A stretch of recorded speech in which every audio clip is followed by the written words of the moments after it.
Survivor News. Survivor News. Survivor News. Survivor News. Survivor News. Survivor News. Survivor News. Survivor News. Survivor News. Survivor News. Survivor News.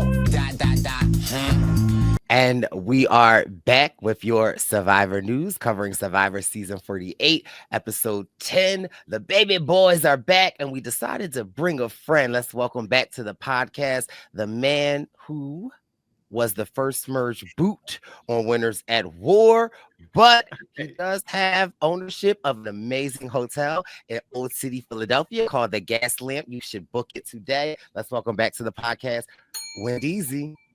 Good to be back. Good to be back. I am happy to be with the baby boys plus one on this fine evening. Yes. After a time in Austin, we now can confirm that the Jack Shack does truly exist. Let's welcome the CEO, the president of the Jack Shack, Mr. Jack Atkins. What's up? Yeah. Wait, y'all all have bells. Yeah, we're back in LA after an amazing last week in Austin, rocking a new hat that I got in Austin. So feeling good. We got a great guest today too. So it's a win, a win, a win. Well, listen, I don't know what time of year you are listening to the podcast in, but according to me, it is dove hunting season, and I'm ready to be shot. Let's welcome let's welcome to the podcast the standout star from Survivor Season 46, Mr. Hunter McKnight. Hunter was popping. What's going on? I don't know if standout star is the right description of my time in 46, but I'm happy to be here. I'm excited. And it's turkey season, by the way, now. Well, Hunter, that makes even more sense because in Philadelphia, they say I got a turkey. But anyway, what does that mean? This is all about the gobble. Oh, boy. But yeah, welcome, Hunter. Have you been watching this season? What do you think of this season so far? Well, it's been a lot of fun. It's weird because it feels like it's been broken down into two different seasons. The really crazy, who knows what's going to happen, first pre-merge part of the season, and then a little bit more predictable post-merge. And so I have no idea where it's going to head from here, but it's been a lot of fun. Yeah, it's been crazy. Wendell and I have been on the Brice and Win Tour 48. We had an amazing, when I say an immaculate stop in Philadelphia. It was our biggest Philadelphia crowd since we have started Brice and Win.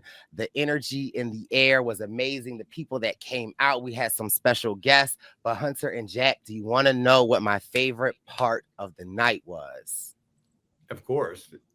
Okay, well, I'm just, doing what I do best, working the crowd, saying hello to people. And Jack, I saw some posse members in the building.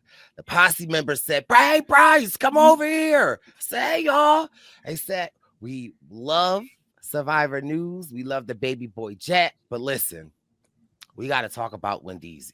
Okay, and we feel like he needs a pep talk. We don't know what's going on. We don't know if he's cleaning his cuticles. In the middle of them talking, I said, we got to get Wendell in here. I said, Wendell! Wendell came over. They all were looking like, hi. Wendell was like, hey, nice to meet you. They were like, hey, we need to talk, okay? I just love how the posse has been loud and right and getting Wendell together. Okay, it's happened at every stop. It is something. The posse gets Wendell together. Wendell, anything you want to say to? Wendell's very active. Speaking of which, is this part of the bit or is this? No. Wendell's very active. Sorry, I fell asleep during what Brice was just saying. Yeah, nonetheless. Love it when I get to see the posse out and about. Love the Jack Shack. Love it when people tell me how much I fall asleep. Love it when people tell me that I use my foot massager during the pod. Love it. Just working. You out of yourself there. They let me know. I love that I have a very loving work environment where my coworkers call me out on the pod and then proceed to weaponize their followings because I think the Wen Den is non-existent. And then I pride myself because I did all of this stuff on TV, and no matter what I'd see online, no one would talk trash to me to my face. However, ever since we've been podding this season, I get in these streets and everybody's calling me out now. Yeah. So, I love it that the posse, the Jack Shack pull up on me and call me out. It's just great. Wendell, where are we? I need my people. Wendeezy, Speakeasy people, pull up. I need some help. That's all I'm saying. I'm going back to sleep. Okay. Well, thank you. I gotta say though, Wendell, the last few weeks, I mean, I feel like you've been catching your stride. So I think maybe it's a little bit of a delayed response, but by 49, you might be back in good favor with the posse. But you've been cooking the last few weeks though, so respect. Well, wait, when did the falling out start? When did they start going after him? Episode 1 of season 48. Hunter, I can't live out here, Hunter. I'm like, they are getting your boy, man. I don't know. The funniest comment I think it was 1 week that Wendell was not able to make the podcast, and someone said like minute 50 is when I realized Wendell wasn't. Hey yo, step it up. So Wendell's been doing his thing. And listen, we've got 3 stops left on the Brice and Win Tour 48. We are headed to the District of Columbia next week. From there, we are heading to Boston. And from Boston, we will be in New York City for the finale of season 48. And it's shaping up to be one of our best ones yet. So if you want to join the fun, if you want to call Wendell out in person, now is your chance. For the low cost of ticket half off if you got something to say to Wendell. Yeah. Don't give them any ideas.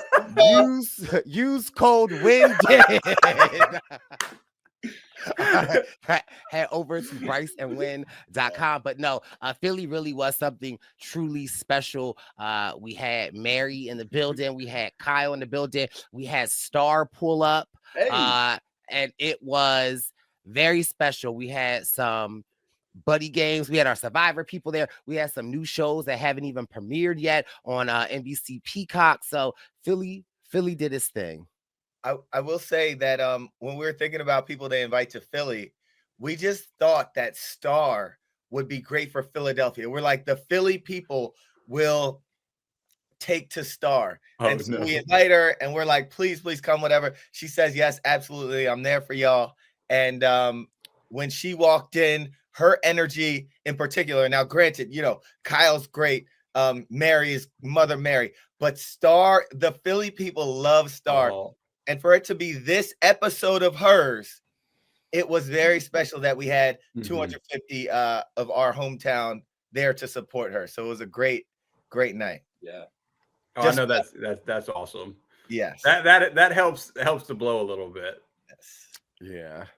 Definitely. Well, I mean, we got a lot to get into. The Twitter streets have been on fire. What is happening? Good thing we went to Austin last week. That's all I'm saying.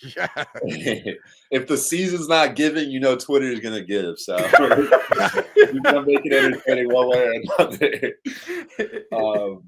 This episode. Oh, am I lagging? Hold on. No, you're good. Yeah, this episode, it was one of the Survivor episodes of all time. I mean, it wasn't right when we were hoping things might turn around. We're right back to square one. I will say I thought the editing was really fun this episode. I'm glad Star got some shine on her way out. We've been saying it all season. Give us more Star. I think there's a lot to unpack with Star as well. But I was just glad we got to see so much of her. Especially the rapping, I thought was a great time. Shout out to Chris Noble. Mitch is catching a lot of heat, and I got some things to say about Mitch too, but I'll save that for when we dive into that. But where should we start it off? Hunter, as the guest, where do you want to start things off on this episode? Well, I will say, just carrying on with Star, it was nice to see her read on all of it. Like, because we haven't gotten her perspective on a lot of what's happening, but she was like spot on with what the viewer wanted, what the promo looked like it was going to happen. Like everything that we expected to happen, Star was at least pushing for it. And so it was good to see that she had that read. It seemed very clear, very obvious that she had a grasp on it. Even if it didn't come to fruition, at least it was nice, like you said, they gave her that bit of shine before the inevitable happened. Yeah, it's interesting because we start the episode off with like kind of Star being funny, talking about Mitch's snoring and like how we know when Mitch is asleep because he snores super loud. And for me, it kind of almost was like, are the editors foreshadowing to us, right? Like kind of sort of the breakdown of, I don't know, but I just thought that was like just funny because I was thinking like, what is a trait of everyone here on this podcast or everyone that's played Survivor and The Circle? Do you like when you were out there on the island, do you remember something that people did that got on your nerves while you were out there? But like obviously in a fun loving way, because I could go first. For me, on those 6 short hours that I was on the island, the thing that annoyed me the absolute most was Jeremiah from my season. In the morning times, he had the most wicked morning breath. Like, and I feel like when you have morning breath, I feel like you can taste it, right? Can you sometimes, Hunter, if you ain't, Yeah. Jeremiah will wake up in the morning and be like, Brice, what do you want to do today? And I'll be like, oh, like that was the thing that got on my nerves the absolute most, was just like waking up. But it's really weird though, because Jeremiah had a very like specific morning breath set. And I mean, I'll be lying if I didn't say, sometimes I just kind of miss it a little bit. You miss it. Sometimes you just want a little rotten egg in the morning. What? Oh, goodness. Now, whenever I was out there, I think they did a pretty good job of showing it, but my tribe really loved to sing. And I'll preface this by saying Soda and Tevin can sing, right? They sing better than some of any people I've ever met. But they came up with this Nami song, and let me tell you, the producers loved that song. They had us singing it when we walked in from a challenge, had us singing it when we walked out, had us singing it around the campfire. I was like, I'm singing this song. And I think it only got aired once, but we probably sang it 40 times. And I was like, can we please stop with that? And then another thing is, okay, anybody going on Survivor, at least the second part, they do 2 seasons in a row, and it's actually technically winter, like in the southern hemisphere, which is where you are. So it's a little bit colder, but it's not that cold, in my opinion. The lows were like 65 or so, but my tribe needed a fire all night. Okay. They needed one all night. They were like, we need a fire. But guess who collected the firewood? I did. Okay. To the point, and this is like, I understand, like I have had experiences like collecting firewood and burning fires like a lot of my life. So I understand that I probably am a little more proficient at it. One night the fire had gone out and I'm fine with it. I was fine sleeping when it was dark. They were sitting around the fire. I moved. They said, oh, good, you're awake. We're out of wood. What? Like, look, y'all are weak too. Go get But see, they couldn't find it. They didn't know where to get the wood. And that's, again, I understand they haven't so we grew up, like we heated our house with the fire. Okay. They like to burn the palm tree husks. I was like, that ain't going to do anything for you. It's just to like kind of put it out. And so I would like hop up and like walk to the woods, come back with the bundle and put it down and go to sleep. And then one day I was like, hey guys, like, do we have to have a fire at night? And they were like, yes, we do. And that was the end of the conversation. I was like, all right, then I heard that one, that we will have a fire then. Did you feel like that was important to your game though? Like, even though if you didn't want to do it, did you feel like you maybe would have had to do it to stay in the good graces, or you're just Hunter and a good guy? Well, I think at that time I was just trying to be a good guy, but looking back, I should have let him get cold, because I think it would have made it more interesting to see it fall apart a little more. But I'm not going to be mad that I was nice to somebody. So, but it was one of those things that, like, man, I wish we'd have to like gather this firewood, because there's only so much firewood in that area, and you have to go further and further and further each time to collect more. But yeah, that was one of my pet peeves out there. It would have been better TV for you to not let them, but you're a nice guy. I know. I look back on that all the time, like, and even in my audition tape, I was talking about how I'm not going to be the guy who just like making everybody comfortable. Then I get out there immediately. Yeah. It's like, oh great, I got all these people I'm like taking care of. You get in the good graces of people that way, though. So it's a valid move. But it is funny because you're talking about, you obviously are more proficient with the firewood and everything, but it's just firewood. It's out there. Yeah, it's something they could go do too. Well, so I feel that we would say that, and maybe they were playing me and pretending. That's usually what they tell me. But they were like, "Can you show us where you get the firewood?" And so I would have to like take them, like, "This is where I get it from." And so I don't know, from the trees, branches. Wendell, anything? I vocalized my frustrations on my season of Ghost Island in a vote out where I let my good buddy Chris Noble know that I didn't particularly love his rapping too much, and that I thought he should say a little less of that. On the island, no, actually, he was rapping all the time. Chris Noble did a lot of talking about himself and everything, and he thought he was this phenomenal rapper. And I thought it was actually, I would put a battery in his back. I'd be like, yo, Chris, give us some bars. Yo, what's up, Chris? Tell me that Dwayne Wade rap again. I thought that it kept a lot of eyes on him, and it was silly and funny, and we kind of laughed at it. But yeah, that rapping was he's not the best rapper. He's a good person, but he's not the best rapper. So that was it for me. I wish I would have been able to listen to Star's bars more so than Chris's bars. And then wrong that. And then Jack, on your season of Survivor, what was the the circle? Anything from the circle or the floor? I was alone the whole time, pretty much. So the only person what did you do? Bothering me with me. I look in the mirror and be like, oh, what are you doing? Me again. Nasty breath.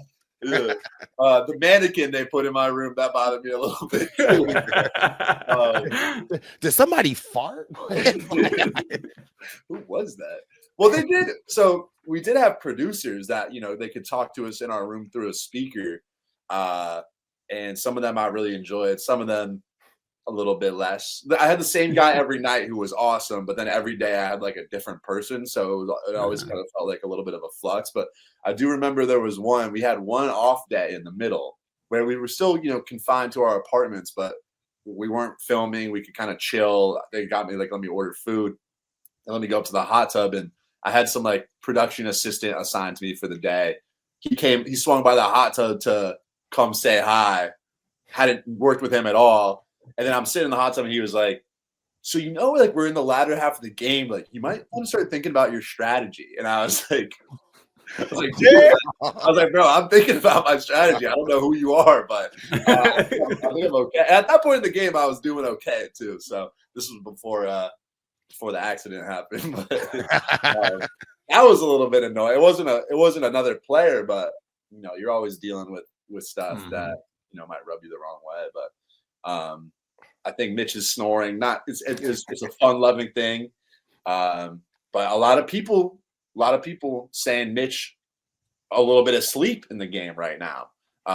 What do you guys think about those takes? Mitch's move or lack thereof this episode? Less preference or preference. Oh, okay, thank you, Hunter. No, that. Let's preface. No. Hunter, yes, it's preface, but sometimes we let them sit with it. Yeah. Oh, okay. Sorry. Okay. No, Okay. Hunter. Gotcha. He would have said preference 72 more times. And I would That's why I'm so quiet. It's gonna happen again this episode too, so you'll be ready to go. Let's preface this by saying that we love Mitch, okay? Mitch don't miss.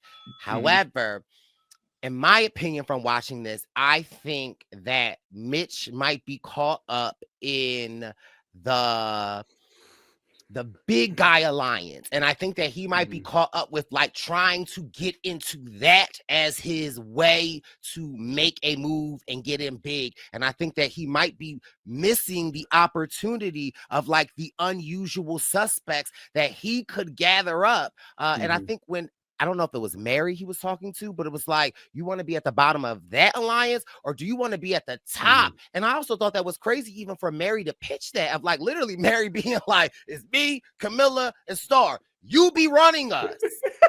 Like, you would be our gym teacher in this alliance.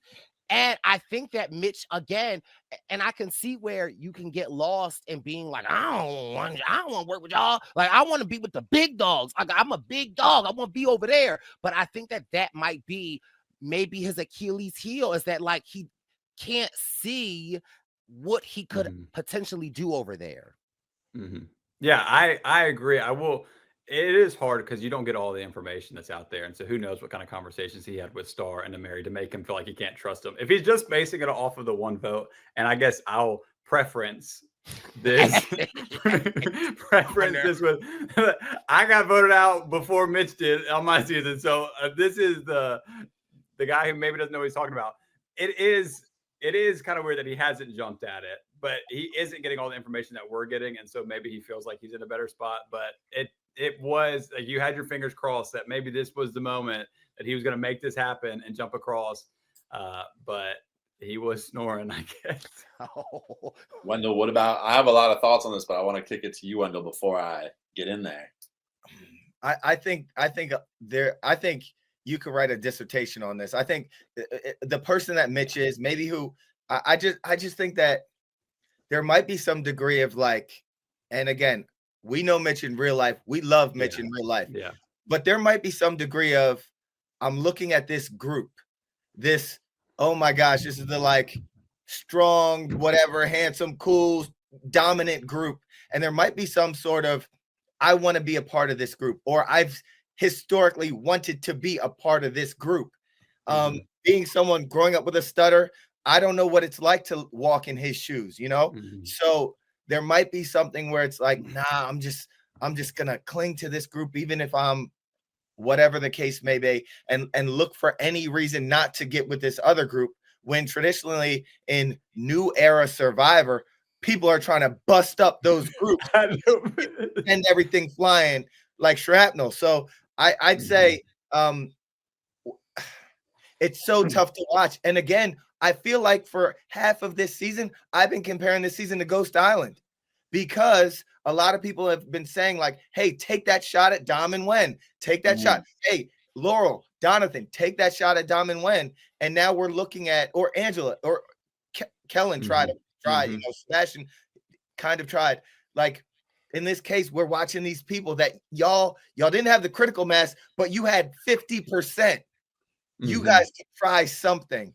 And in Mitch's case, it's difficult to watch. We know Mitch. We've been watching Mitch play a really strong game as far as like he's great in challenges. And we know he's a smart man. Sometimes when you're out there in your head, it's like, I need to make sure I'm here the next day. But it almost looks like he's delaying the inevitable right now. It's like, all right, they're going to get to you soon. You're watching all these other people, then it's going to be you. So, yeah. And I can like agree with that.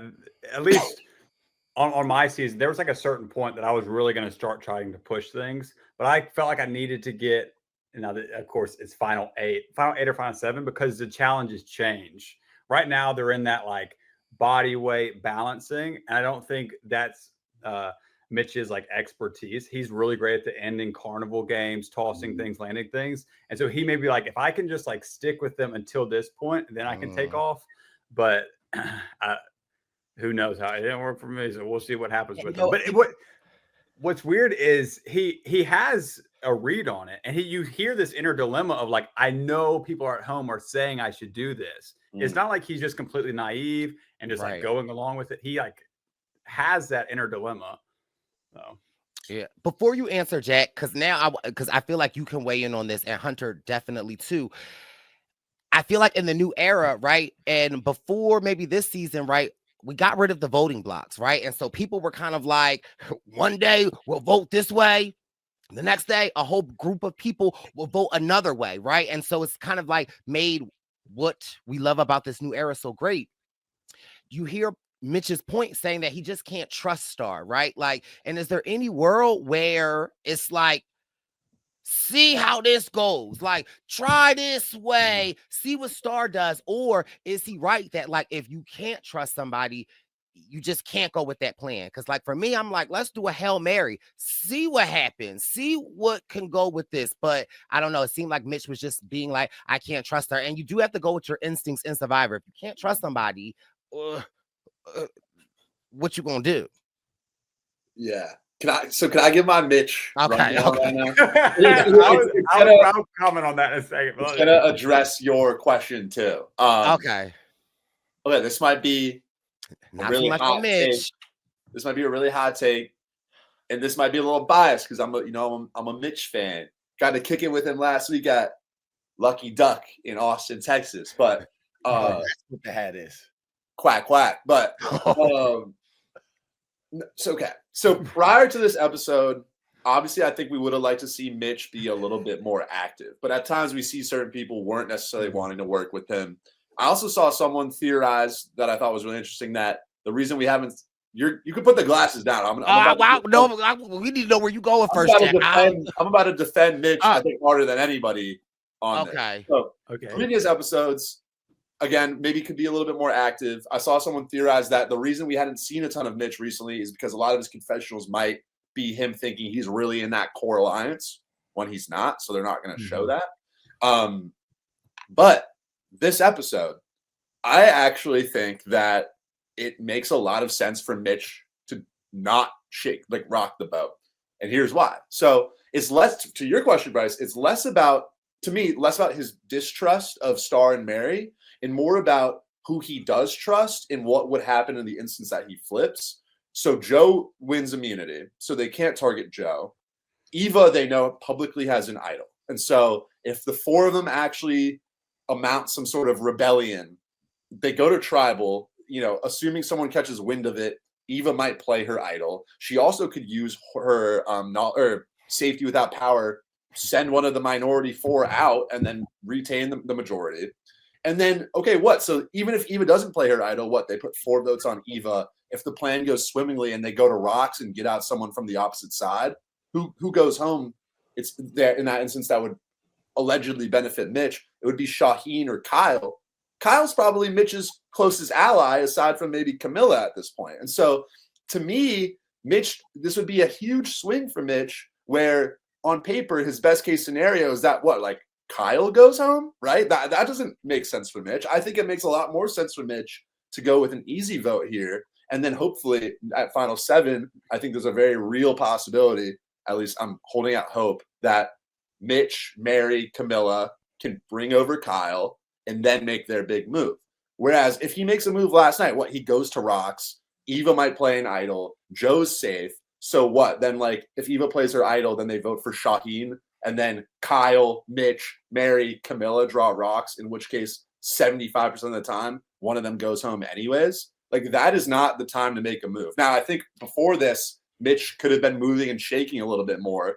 And I think going forward, I hope he does. I'm a little worried, it's too little too late. But I know people are really itching for Mitch to move. I don't think this was the episode to do it, given how everything shook out. But so that's my take. I don't think Mitch should have gone to rocks. It doesn't make my pushback on you is the idea to going to rocks was an idea, but I thought Kyle came to Camilla and said, I'm not going to organize it, but you get the numbers and I'm voting with you. No, he said he wasn't. I think he effectively said he wasn't going to vote for Joe, but he would allow the plan to formulate and allow it to happen. But if Kyle isn't willing to vote for Joe, then they're going to have 4 votes at most. But what if it was Eva? That would do what?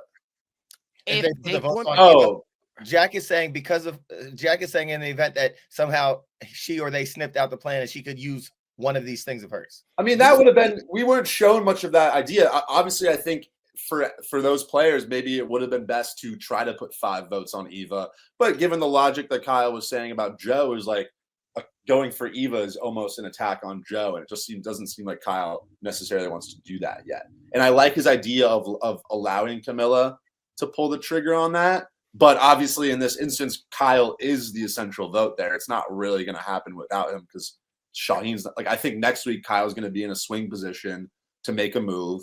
And I think if Kyle can switch over to that other side, he has a great shot to win the game. I hope he doesn't stick with Joe, Eva, and Shaheen. I think Shaheen has some like valid reasons to shake things up. And obviously, if this happens next week, which is really going to be like the pivotal moment, Mitch might have a little bit more wiggle room. Now, I don't, Mitch at that point wouldn't be a big, have a lot of agency in that move necessarily. So I don't necessarily know if Mitch can win, but I don't think anything he would have done last night really would have given him a good, like any sort of significant chance to actually improve his stock to win the game. So if you're saying that you don't see it for Mitch to win, wouldn't it be, again, I only played 6 hours. My question is, isn't it better? Don't you want to see somebody go down swinging and crawl, like not crawling, but like scarring out? Like, Agreed. But I think you have to be strategic in when you're going to go down swinging. And I think the idea, so it's okay, final 8, I try to force rocks, even though Joe is safe and Eva might play an idol, or she could use her safety without power or whatever. And even if that all works out, like Mary, Camilla, and Mitch would all still have to draw rocks. So over, the majority of the time, one of them is going to go home. And he's closer with those people seemingly than with Star. At least he's closer with Camilla. Or does he say, let's get through this vote, final 7, I could put it all out there and try to get Camilla, Mary, Mitch, Kyle to be the 4. I think that's a more reasonable option. And obviously, if that works out, I still don't think he's like a front runner by any means. But say they take out Joe and they take out Eva, and maybe they take out like Kyle. Mitch might see a path with like Mary and Camilla. Now, I think Camilla would win in that instance from what we've seen, but I think that's sort of his best bet to give himself a shot, right? Okay, listen, I'm learning the game from you, Jack. So I will say, I think there is some, as a viewer, we want something to happen because it feels like we see where the ship's going. And so that buys onto it. But I will also say, even if the plan doesn't work, since they're not targeting they're not targeting Kyle or Camilla, the plan to still use the 4, like they're not targeting one of the 4 that you mentioned that they can use for the 7. And so making this move now gives them almost more wiggle room if it does go wrong. Like if they do aim at Eva, she plays her idol and Star goes home, they've at least still got their 4 that you just said they would use, and the idol's gone. But true. But if they go to rocks, then Star and Eva are now safe, and then Kyle, Mary, Camilla, or Mitch go home. I don't think they go to rocks. I think Kyle gets scared because he knows about this. Like he goes in and he just says, "I was scared. I'm not risking my game." He's not burned Joe. He hasn't burned Eva. Like, at some point you have to be like, okay, I respect your self-preservation in that moment. You can't hold someone at fault for not. Well, I don't know. Maybe this cast can. I don't know. They might hold you to it, but. Because it did seem like, because Kyle, like you said, Kyle was like giving an opening to Camilla to make that move, even with who he pulled on the journey, which I thought was actually like pretty interesting. Not the journey, the reward was pretty interesting. And so surely in his head, he wasn't like, I'm going to give Camilla a chance to make a move that may result in me pulling a rock to go home. Like that would be. So you think Kyle would flip? I think he would have flipped in a way that makes him look okay. Hey Hunter, do you hear Brice's draws getting slugged right now? What is he doing? His britchers, I think, are starting to moisten. When you mentioned what Kyle did with who he picked, my britchers started to get a little moist. I thought it was Wendell dipping his feet in like a foot bath, like between the roller and the. I need one of those.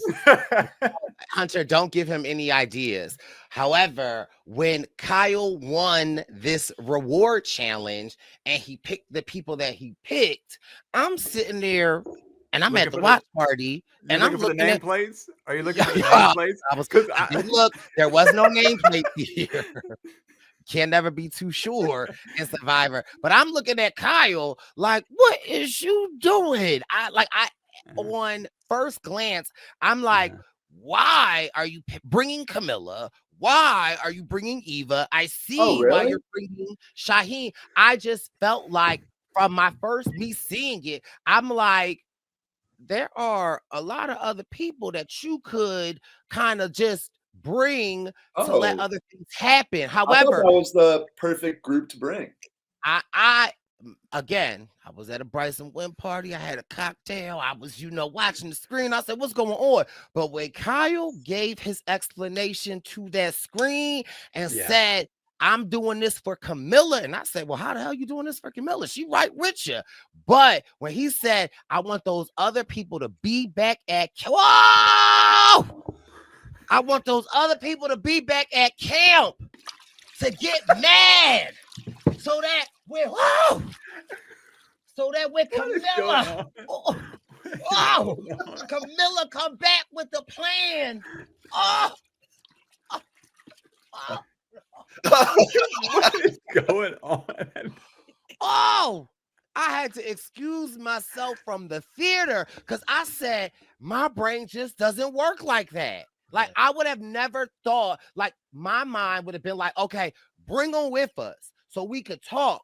But in my mind, him saying, keep them out there, let them be hungry, let them be mad, because there'll be more appetite. More hungry? No, I'd be more enticed. More motivated. More motivated. There'll be more preference to then be so mad to want to work with her. I thought that was genius. I mean, my seat had a visible stain in it on the theater. So I apologize to the Fringe Bar for seat 7 in the front row. Yeah, I thought I thought the picks were great for that reason. I also thought they were great in the sense that even if he wants to keep working with his alliance, he picks Eva, he picks Shaheen, he gets to bring Camilla into the fold a little bit and uses a good cover. Mm-hmm. And then Joe is the perfect person to, you can go back and be like, Joe, I trust you so much that I wanted to let these other people eat because I knew I could trust you to babysit. I trust you the most.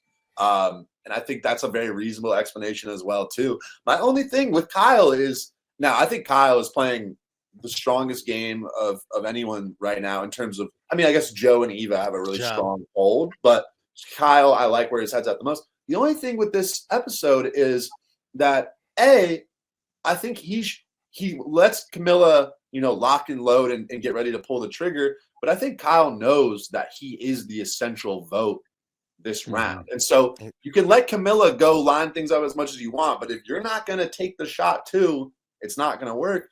The other issue with that is if Kyle gets to the end with Camilla and he's been saying, I'm going to let you take the shot, I think Camilla has a great argument at Final Tribal Council to be like, oh, that move where we blindsided you that you thought Kyle was with you?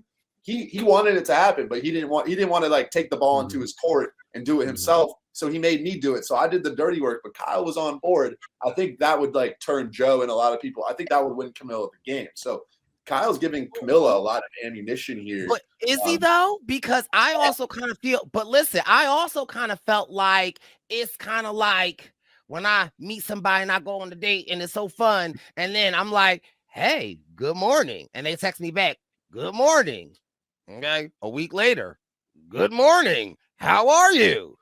And they hit me with a GM. Then 3 days later, I'm like, Hey, and now you get the thumbs up. Listen to me. Is there a world where Kyle is so connected to Camilla, right?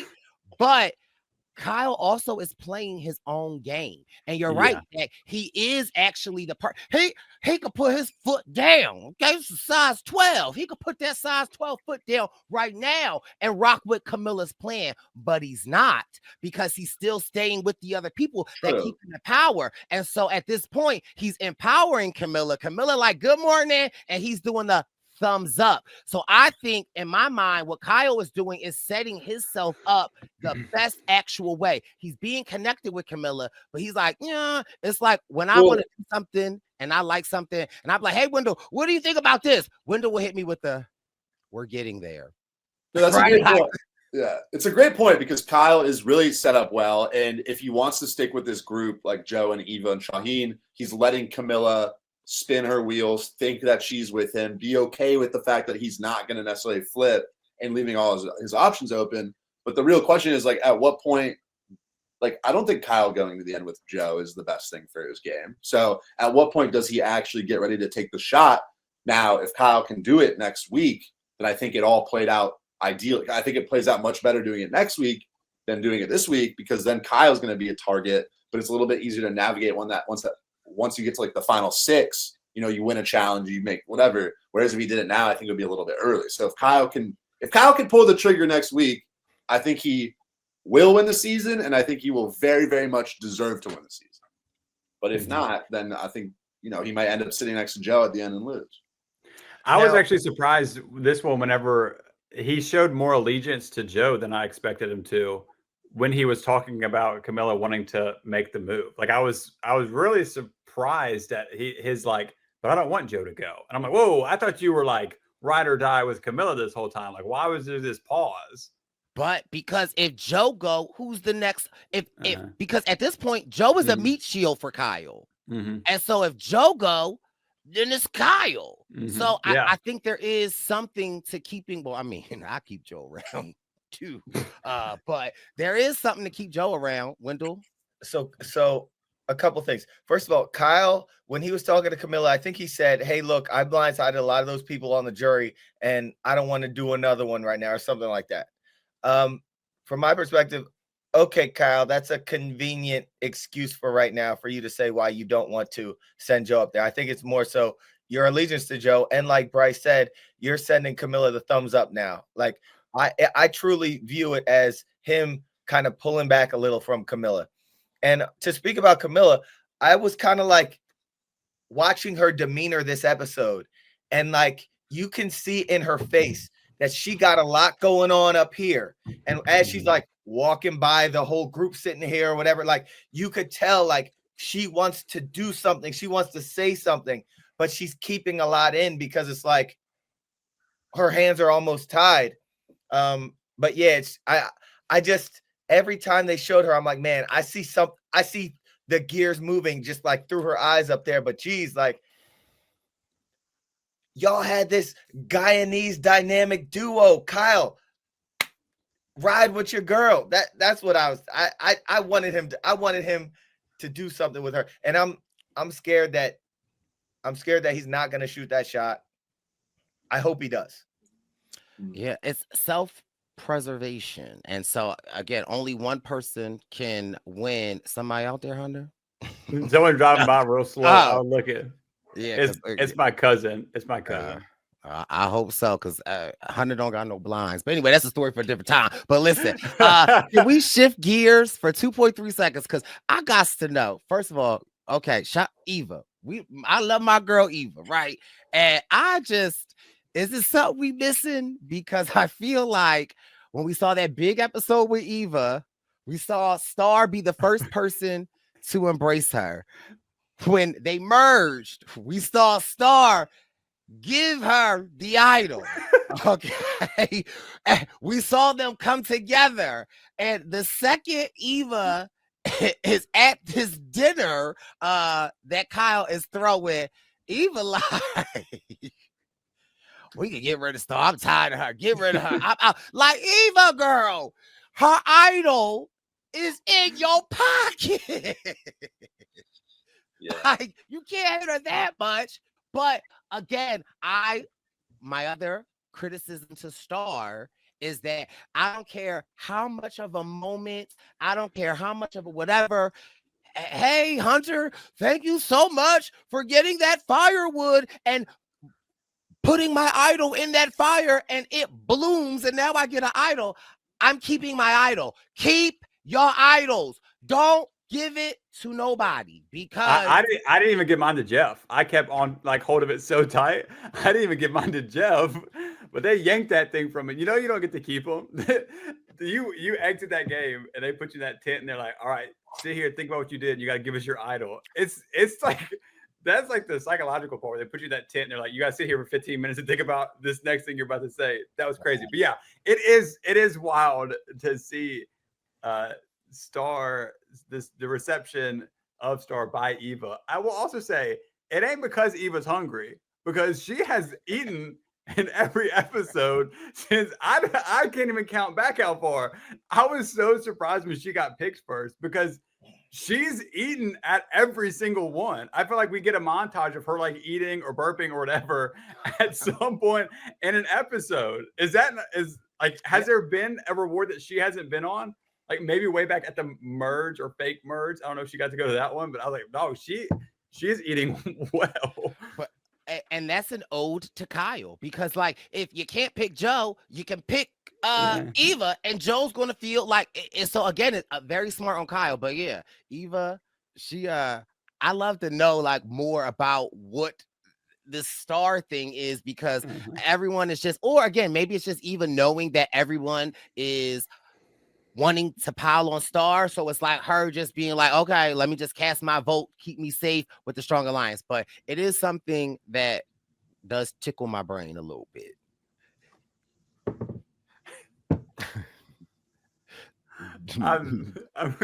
She said okay, so she says she doesn't see things like any gray areas, so maybe she sees Star as someone on the outside, and so if you're on the outside, then you are the opposition, and my group is the good group and you're on the outside, and so it's very easy for her to say this is who I want out and to be very forceful with that. Yeah, I don't know, and it's not her name, and so it is her idol. Right.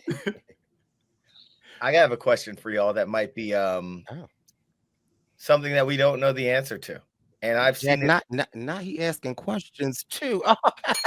Okay, Wendell. Right now, what can they drop in the comments to know that I'm talking right now? A question mark.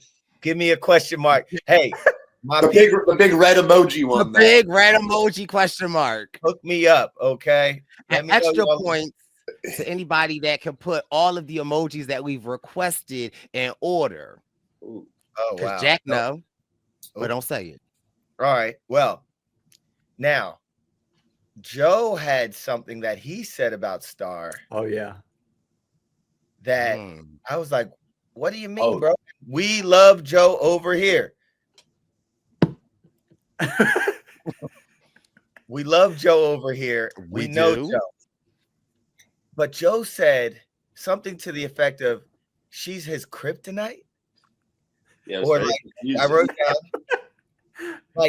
like anyone back home would say, no, they didn't put you with, and then he kind of cut off, and then he kind of said like, she's his kryptonite or something like that.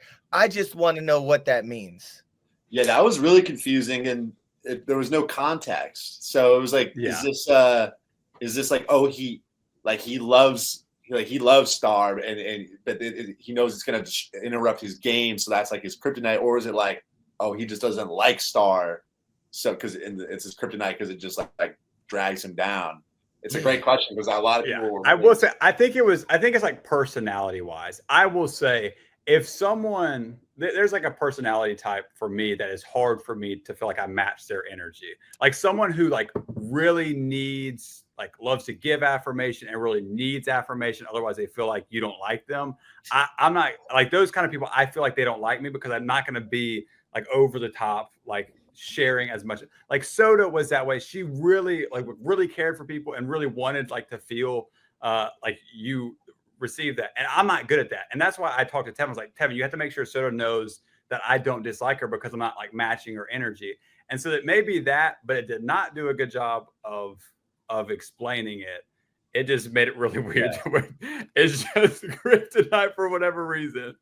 And then he said the people at home would know. And I'm like, oh wow, okay. Well, if I was on the tribe with Joe, he'd be my kryptonite too, and everybody at home would know why too. So okay. Okay.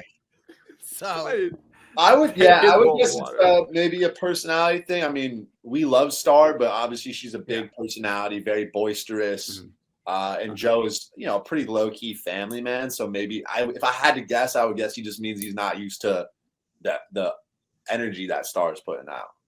But I feel like Star got a bad shake the whole way. Like, as a viewer, we all love Star. Like, and now sometimes those big personalities again on the island can be a little much. But for me, Star, I think I would get like Star's hilarious. Yeah. Everything she says is like so funny, so positive too. Like that moment when she's like hyping Eva up whenever Eva's having that really hard time. You're like, oh, that was like one of the most endearing moments for me towards Star, because I felt like we hadn't seen much of her, but her just excitement for Eva in that moment was very endearing. But again, you had to take it with a grain of salt because it is a different environment out there where you're like hungry and sleep deprived. But that kind of gets taken away whenever he's like, people at home would know. If he could say out here, this kind of energy gets him out, but he's like at home is the same way. So. What, Jack, give us your insights on Shaheen. What type of position do you feel like he's in this episode? Because I feel like we didn't really get to see much of him. What does Shaheen have an endgame? Yeah, Shaheen's situation I think is interesting because he doesn't have he's in a pretty similar situation to Kyle, I feel like, except Shaheen doesn't have as many connections on the other side, just partly by nature. Like, Kyle has his original orange people with Mitch and with Camilla. Shaheen doesn't really have anybody else. But I've been a proponent of the fact that I feel like Shaheen is a mover and a shaker. Like, he is a strategic guy. I feel like he is willing to make a move when he needs to. But the problem is right now is like he's attached with Joe and Eva, and he doesn't really have a lot of agency with people on the other side. So I would reckon that Shaheen knows that he probably doesn't want to go to the end with Joe and Eva. But at the same time, it's like, how is Shaheen supposed to take that swing is kind of where I'm at. Like, I think Shaheen knows, like in his mind knows he's got to do something. But at the same time, it's like, if I were him, I'd be like, what is my move? Like, I'm not going to abandon my two closest allies necessarily to just go jump on board with Camilla and Mary, because they don't have as much of a working relationship. So, and we've seen, Shaheen and Camilla, maybe we've seen Shaheen planting seeds. They just aren't as strong as, I feel like Shaheen and Kyle, very similar situation, but Kyle just has the stronger relationships and has a little bit more agency. But I feel like Shaheen's mind is in the same place. But at this point, I do think it could be hard for him to win, because it's like, if he goes down with Joe and Eva, he probably doesn't win. And if he rocks the boat and switches things up, well, now he's got to deal with Kyle and Camilla. And then I think he might not beat them either. So he's just kind of stuck between a rock and a hard place. Yeah. Last week's episode, I think, was really good for Shaheen because a lot of it was from his point of view, and he got to talk about how he was planting seeds. This week's episode did not feel as good for him. Maybe I'm just misreading it, but I still think there's a chance that Shaheen could beat Joe and Eva in the end because of the jury, at least the first three jurors, they're being bitter. They're like annoyed at this whole strong alliance. And David was kind of the face of it, but you're talking about David goes back now and is just mad at Joe because of this whole betrayal thing. Like, he's frustrated with Joe and Eva. Even I think in some of his exit press, he was talking about how he felt like he was working with people who just did. I mean, he called him a big dum-dum or something in his exit press. Like, seriously. Maybe okay. Don't quote me on that, but I think I read that in some tweet or on Reddit or something where he had said that. And so if he has that perspective, then he's carrying that energy back and rechanneling any of the animosity that they had towards him, towards that group of like we're the strong people. And so if Eva and Joe make it to the end, they're gonna have to cut ties with Camilla, with all these other people. They have to be the bad guy, and you may face a bitter jury with this group. I don't know. We'll see.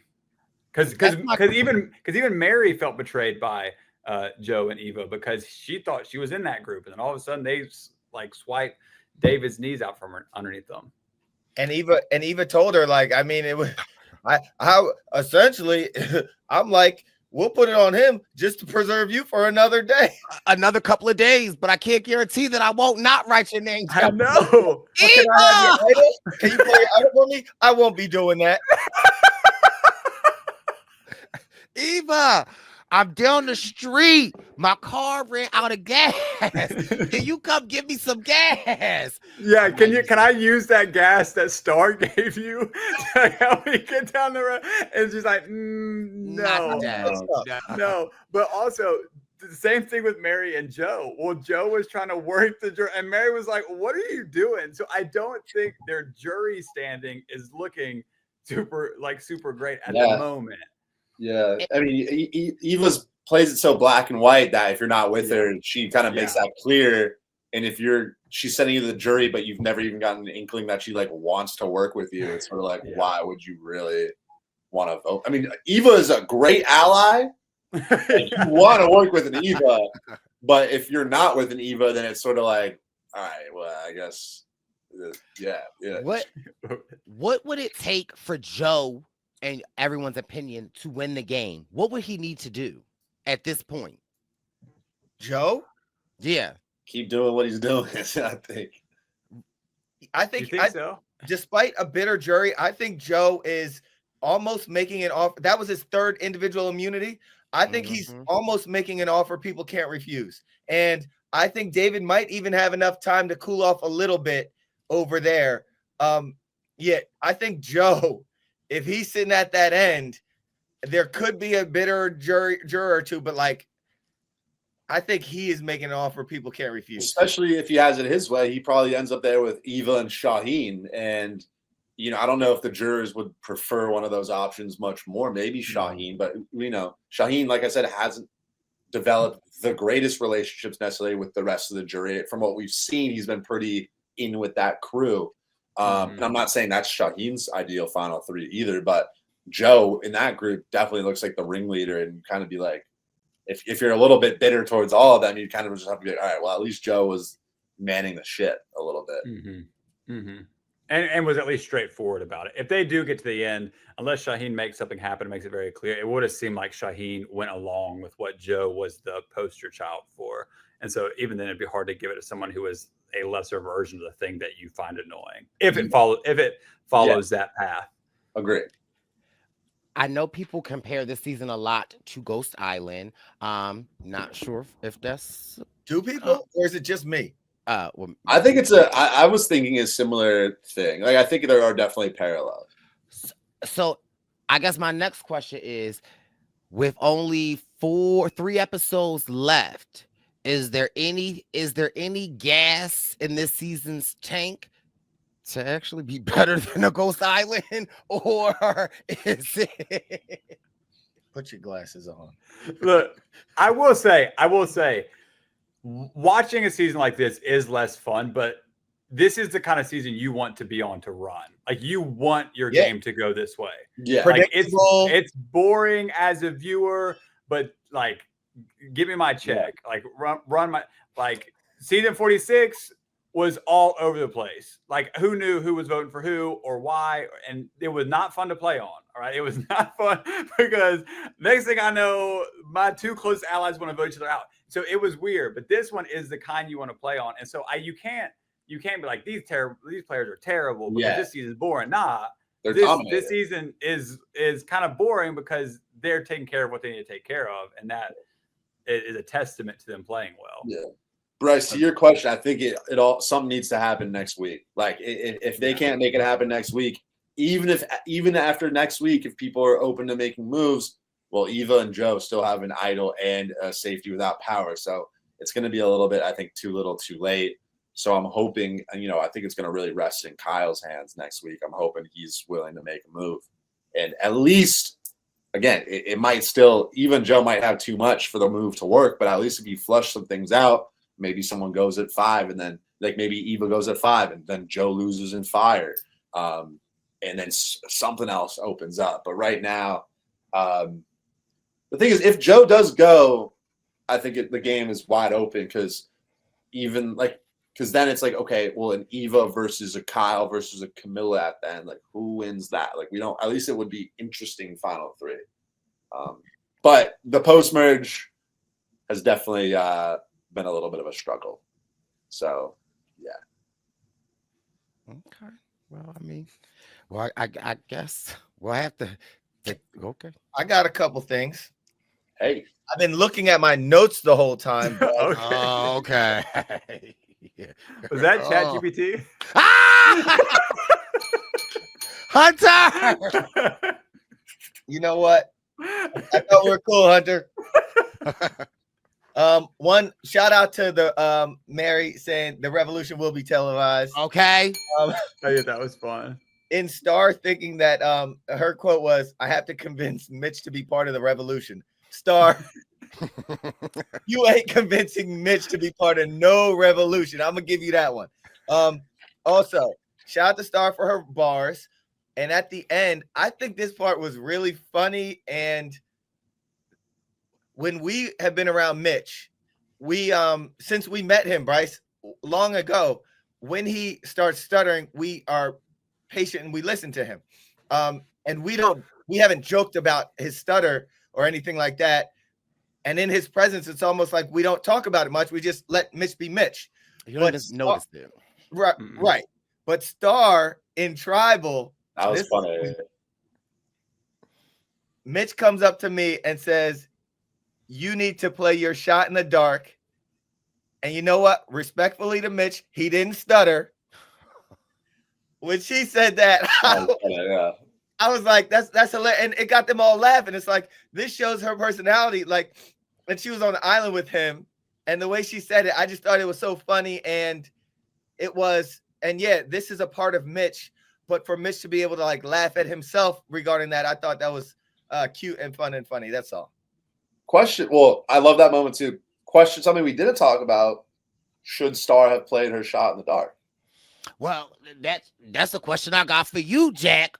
Or Hunter, numbers wise, even though you're going to say it doesn't really matter, but at this point, because it's a 1 in 5 shot, 1 in 6, 1 in 6. So if it being 8 of them left, is the quantitude of the gratitude higher at this point, or it doesn't matter? Well, you have to rephrase that question, Hunter. Okay, You know okay. What I meant. We've talked about this before. Like, but I know what you're asking. Explain it to Hunter because he's lost. Yeah, Hunter, I see you look a little confused. He lost me at the quantitude part. So obviously the odds of being safe are the same, but of course when there's fewer people left in the game, like maybe the value of being safe is more important. Although if you know you're the target, it's always going to be the same. And then, but also, when the numbers get lower, your vote also matters more. So losing your vote, I would say it kind of is an equal trade-off throughout the whole thing. Like if you have 13 people, like, yeah, you might not be the target, but you also might not, your vote might not be that important. Now, in this instance, I'm a little bit, I think it's fine that Star voted because if she knows that she and Mary are the targets and that the vote is probably going to be split and that Mary doesn't have a shot in the dark to play, so that Mary will be voting, and then Star plays her shot in the dark and it misses, then it's going to be, assuming maybe everybody voted evenly, it would be 4 Mary, 4 Star. But if Star plays her shot in the dark, it misses. Now it's 4 Star, 3 Mary, and Star goes home. Obviously, if Star knows she's the ultimate target on a revote, though, then she should just play it. But maybe there's a world where someone like lost a vote, or someone or Mary like does something, or maybe the votes are skewed towards Mary. I think it's worth in a split to have her, because right, if Star plays it, like say it was going to be 4-4, and they were going to vote out Mary on the revote. But then Star plays her shot in the dark, misses it. Now it's 4 Star, 3 Mary. In that instance, she should have just voted. So I don't think it was cut and dry either way. Yeah, the hindsight always makes it way easier. Yeah. Even looking back, whenever I went out, my plan, my last interview with the producer was, I'm going to play my shot in the dark, and if it misses, I'm going to play my idol. That was going into Tribal. That was my plan. But then when you're sitting there and listening, you're like, if I throw my vote over there, I may get through without even having to use my shot in the dark or my idol. It was wrong. And of course, you look back, I should have done all this and this and this, yeah, obviously. And you lay awake at night thinking about it. But that may have been Star's thinking. Maybe they are going to throw more at Mary. Maybe it is going to be even. I want to make sure that I have a chance to get it. But you wish you would have seen it. But again, it's such a small chance. It's such a small 1 in 6. That's the same chance that Eva had to get the second idol, was at her the half and then 1/3. But did they get a new slow motion camera? Because the cinematography was pretty crazy. Because that thing just went on. Like the slow motion went for a while. Well, CGI. They just added that one bug. They were like, we do use the sanctuary every reward, but we do have this new slow motion because we've been using the sanctuary. So the budget is actually budgeted. Like that B was on screen so long, I thought he was gonna have a confessional. Like I thought he was like, Brice, give me a bug confessional. The B lasted longer on Survivor than I did. Okay, it did better in the challenge than I did. Normally, I have issues with the chickens, but now it's the damn B. Brice, if you were the B, what would your confessional be? I'm right here where I want to be. Hey, Joe. Okay. Let me stick you right here. But listen, before we wrap this up, Hunter, I actually have a very important question for you, and we can close this podcast out. For all the listeners that are listening and watching, is French camp happening this summer? Okay, this isn't official yet. Okay, so French camp happening. French camp is a town. Let's just clarify that. It will be here, I hope. I hope it's here. Otherwise, something went wrong. I do a Survivor event with my students, but listen, I give them $1,000 to come and compete. They didn't take me up on it this year. They weren't interested. So it's crazy. It's crazy, right? Like if y'all saw the scale of the stuff I do, you'd be like, why would they not want to? But I try to do this thing where I invited other kids from other schools. My kids got scared. They were like, we don't want to do this. And so it was weird. I was like, what? Y'all don't want to like defend your turf? They were like, nah, we're out. See you later. And I was going to give them $1,000. That was for like a 2-day event. So what I'm doing instead is I'm actually trying to make it happen, not official, is inviting adults to come do basically starts in the evening one night, goes straight through the night, no sleeping, to the end of the next day. And I'm probably going to offer like a $2,000 reward for that. It's going to be like Squid Games meets Survivor event going on in the summer. And so I may get some of y'all to come as well. The next question was going to ask, is there room for 3 baby boys to attend French camp this summer? Yes. Okay. Have y'all seen Squid Games? Yeah. Or you get the idea, the premise, Beast Games or any of those things. It's going to be kind of a mix of that. Everyone will have a jersey with a number on it. If it all gets approved, I got to get it approved first. But yeah, I've already been talking to some different people that were on Survivor and on different shows that I would love to have them come and hang out and be a part of it. Because it would just be fun. And try to make a little bit more, because French camp's out of the way. Like it's a little bit, I got to drive 2 hours to get to an airport, but we'll get you. Wow. See, that's usually the thing that kills the vibe. It's like we'll zoom in. Can we do a zoom stream? Okay. Well, Keep us You fly into posted. Memphis, and I'll let Q drive you down. Oh, Or you no, can. I'm good. No, actually, that would be great, so I could drive because Q doesn't think I drive. I know. Yeah, but I'll try to get all that official and let y'all know what it's looking like. I think it'll be a good time. Okay, last question before we go. Was it the football team? Oh no. Yeah, the football team. I've been taking L's left and right since Survivor. I can't expose my kids. No, listen, we love them. We love them. Yeah. Go French. Go FCs. Panthers. We're the Panthers. Panthers. Let's They're just gonna say double their win total this year. Yeah, we're looking to double up 100%. They're going to the playoffs. We're going to the playoffs. We made the playoffs. We made the playoffs. Let's go. Wow. Hey, this is our year. This is our year. Yeah. We rested so much last season. Yeah. We're ready to go. They're the top one of the top 4 teams in their division. Top four in our district already. love to hear it. You can't beat that. It's amazing having one of the Panthers coach here, having Jack Atkins. No. We even had Wendell asking questions this episode. I mean, it can't get much better than that. Brice and Win will be in DC next week. Tickets are available. You can go to briceandwin.com and we will be back next week. This has been your Survivor News covering Survivor Season 48, Episode 10. We're out. Cuckoo, cuckoo.